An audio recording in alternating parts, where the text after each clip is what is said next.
If you're new to the stock market, the idea of a major decline might easily throw you for a loop. After all, nobody wants to face the prospect of losing money.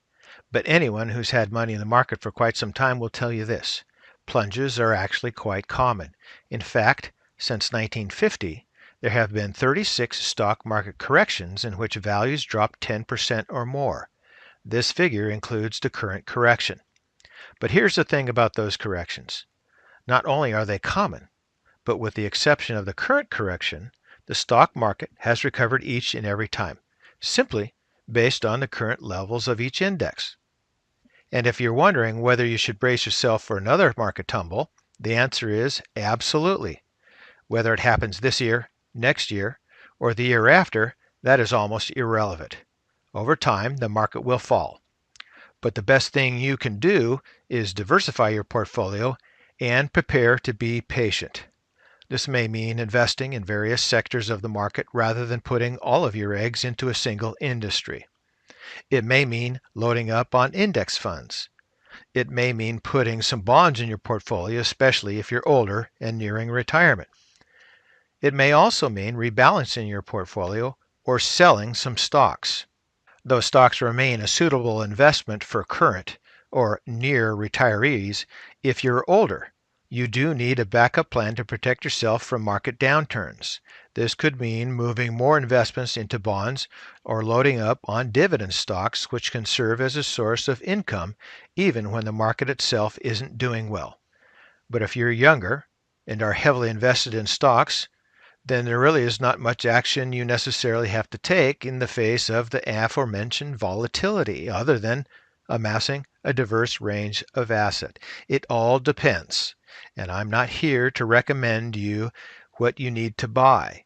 You know your situation better than anyone, and you have to take responsibility. So maybe the stock market will end up having a killer year in 2018, or maybe not. Either way, be prepared for more volatility. So let's take a look.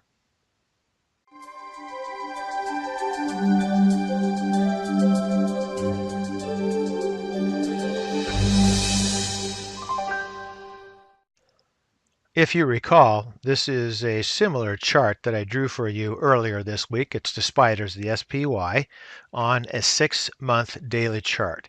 And I had drawn these trend lines, the upper trend line and the lower trend line. And as I had indicated, some people call this a triangle, some people call it a diamond, maybe even a pennant flag. I like to use the term wedge. And as I had said, the further along this wedge that we travel, when we get toward this pinch point, often either the stock index or the individual company you're following, they tend to pop one way or another. And now we know we popped down here to the downside. We're currently at this level here. We haven't quite reached this level here, so I'd like to see coming next week how we survive this level here. If not, do we then continue on downward? But to me, we had talked about this even a couple of weeks ago.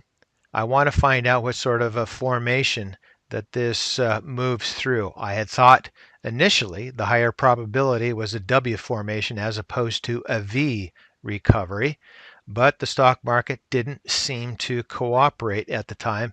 But now, looking at it, it looks to me more of a W formation. And here we have the first move down, and then some license here for myself up into a recovery, but then back down here again to that point.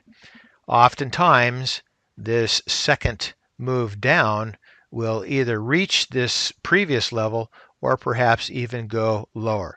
It doesn't really matter to me. What matters to me is how we bottom and how we recover. I want to see what happens here in the recovery when we move through, if we move through this resistance level here and then the previous high at this point there. I want to see how well the stock moves up and through those two areas. In this area here, I had noted that the Feds did provide some funding, quite a bit of funding, and so that recovery was relatively quick up until this point here. We seem to be having some trouble now, and I think maybe that's because the Fed's not providing any funding. So I want to see how strong this recovery is if we have a bounce off and a movement up. But it can start at this level, it can start here, or even lower. It doesn't really matter to me too much. So now let's go to the next chart. And this chart here is the Dow Jones Industrial Average over the previous year. And I wanted to show you this here because it shows the previous peak here, the dashed green line that we had in early January with the ultimate sell-off into early February, the moderate or attempted recovery, and then of course into the sell-off that we had last week down to this level here, somewhere around the 24,000 level. So this chart is just simply to show you that we are in correction territory right now, and we have not come out of the correction territory. In order to come out of correction territory, we need to get back to the previous highs. So this plunge that occurred in late January, early February, that's the same correction where we are now. If we're into a bear market, we'd have to fall all the way down to this dashed orange line here, which would be about negative 20%. And the current correction is somewhere around negative 10 to negative 12%. I'm not sure exactly. Doesn't really matter. And if you remember, last week I told you about Dennis Gartman, who in his message to clients was saying that this was a watershed day, and Dennis had felt that we have reached our multi-year peaks in the indexes. Now, I'm not quite ready to say that. I can say, though, that in this current market, there is a silver lining to the cloud. And that silver lining is that some stocks are in corrective territory, and actually some stocks are in bear market territory. And they may be in the bottoming process. So as opposed to the great financial crisis that occurred in 2008, 2009, where it seemed like each and every stock sold off all at the same time, this current market, we have rolling territories, rolling stocks that seem to be in different stages of a correction or a bear market. So even if the overall market is not in a bear market, and perhaps maybe let's just say, for the sake of discussion, that the overall market does move into bear market territory, there are stocks that are ahead of that, and they may be bottoming now, and so we can take some money and you can move into some of those stocks and have some protection, while perhaps the stock index does have a bear market. So let's go ahead and take a look at a few individual stocks and some of the stock market sectors to see what stages of correction or bear market that they may be in. And this chart here, which is the SPY, the 20-year monthly. And what's important here, I want to show you in late 1999 and into the year 2000, this was the dot-com bubble. And I want you to take a look at the formation of the top. You see how rounded that formation was. That's typical of an index as opposed to a stock. A stock oftentimes has a much sharper peak. And again here in the great financial crisis, 2007 into 2008 or so. Again, a much more rounded top. You see this top here, it's not as rounded yet. And so that's why I'm not ready to call a top. I want to see how we recover here in the subsequent weeks coming. I'd like to see a more rounded top. That doesn't mean that a rounded top is going to occur, but it's just a more typical formation for a peak with an index. Here we started a top in late 2014, 2015, but then as you know, if you followed my videos, that's when the Fed and other central banks kicked in some more funding, so we actually weren't able to complete that peak into a sell-off. We just simply came down here and then up and away. But now this peak is a little bit too sharp for me right now to call it as a peak. let's go to an individual sector. And this first chart here is the SPDR's Select Sector Fund, the Energy Select Sector. It's the XLE.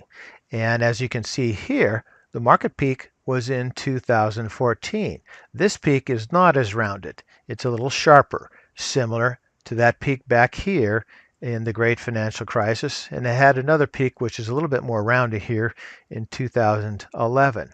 But this peak is a little bit more typical of a sector and certainly of an individual stock. But this correction came starting back here in mid-2014 all the way through into early 2016. So that's one of the reasons why I like to take a look at a lot of energy sector stocks, is that they, in my opinion, have moved through their bear market and they're recovering now. So the silver lining. Let's go to the next sector. And this is the XLV, which is the healthcare sector, the SPDR's healthcare sector. And this is a 20-year monthly chart.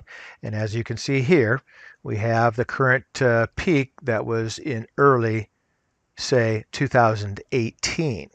And as we go down here, in my opinion, this sector is a little bit ahead of the overall indices.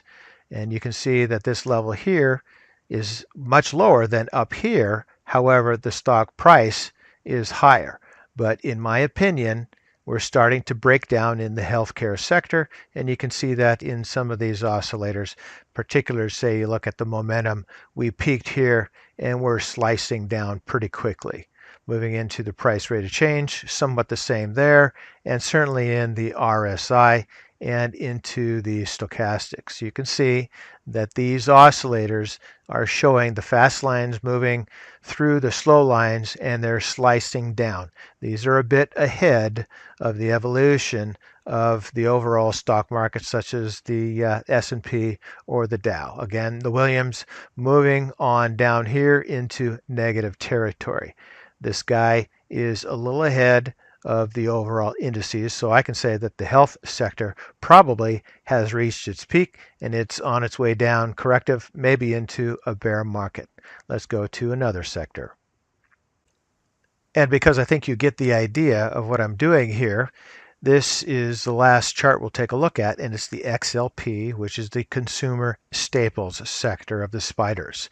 And as you can see, we had the peak here in late 2017, early 2018, but there is no attempt or real attempt at a recovery that we can see there. Moving down, this is somewhat interesting in the MACD.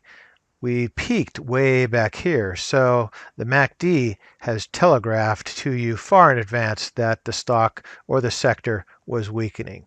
And you see the same thing here in the histogram and momentum indicator, certainly in the price rate of change, as well in the relative strength and the stochastics, and moving through here into the Williams as well. I think that's pretty easy to see that all those oscillators seem to have telegraphed far in advance that things were weakening. You can just look at peaks here and then look at the arch here and even here on the bottom side, lower highs and lower lows across the board here. But finally, the actual price seems to be breaking down and moving down to this. It's bounced off of the 20 EMA for most of the part from 2009 all the way to the current time, but finally we see that we're piercing through the 20 EMA and reaching down to the 50 EMA. We'll see if that happens to go a little bit lower. But again, this sector, it's ahead of the overall indices, and so perhaps there's going to be some companies in this sector that we can take a look at that are ahead and perhaps are even bottoming.